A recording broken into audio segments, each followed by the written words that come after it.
The dark man fled across the cold desert, and Arthur Oakes followed. So right there, it's just like bam, bam, bam. And it's one of the most iconic opening lines ever. And it's being tweaked and inserted into this story, which just doesn't feel right. There's a character named Bill Hanscom on page 700, so way far into the book.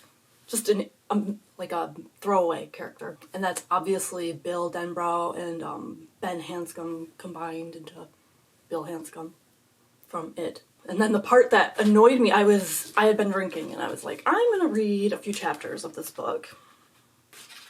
And this is the start of a chapter, so I immediately stopped after this because I got angry. Colin and Arthur are following this troll into this underground cave, and they're gonna look for this magical sword. And I'm reading it, immediately I'm thrown into Pet Sematary. So the troll says, "Now where we go, you may hear sounds like voices, heh. But they are the red-throated divers down south toward the Crowdy Reservoir. The sound carries out here. It's a funny thing, yes, very funny. Pay it no mind. And when we go down the hole, you may see shapes in the dark like the shadows of men. But if they disturb you, look away and think of them no more. Watch the tussocks ahead, gentlemen. The briars out here. They grab at you. They grab it and like to keeps what they grab." So it's obviously Lewis following Judd into the woods, and Judd is saying, if you see anything that freaks you out, look away. Sound carries. It's the loons down in Prospect. It's nothing to worry about. So this whole thing with these birds, these red-throated divers, I don't know if he's paying homage to his father, but I don't like it. I don't like it.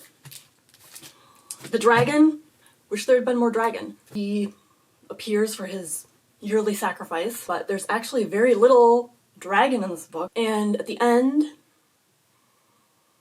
the death of the dragon isn't what I was hoping for either. I was hoping for a beheading or some valiant Prince Philip when he throws the sword at Maleficent and strikes her in the heart. None of that happened. They basically tricked the dragon into eating his own tail. So he eats himself. Which is okay. But it's not the ending that I was hoping for. So I have decided that Joe Hill's not for me. But I would be curious to know, does this bother anyone else that he... It's so incestuous, the whole him and his dad appearing in each other's books. Maybe it's just that my personality is different. I always valued my uniqueness.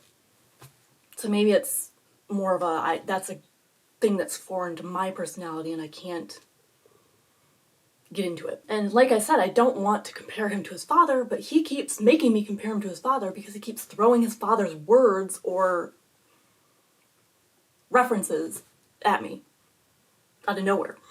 And so it's hard to be in one story and get immersed in it, and then you're thinking about other stuff that you don't want to think about. So that was it. Let's see if I can edit this or not. And we'll talk about more stories later. Have a spooky day.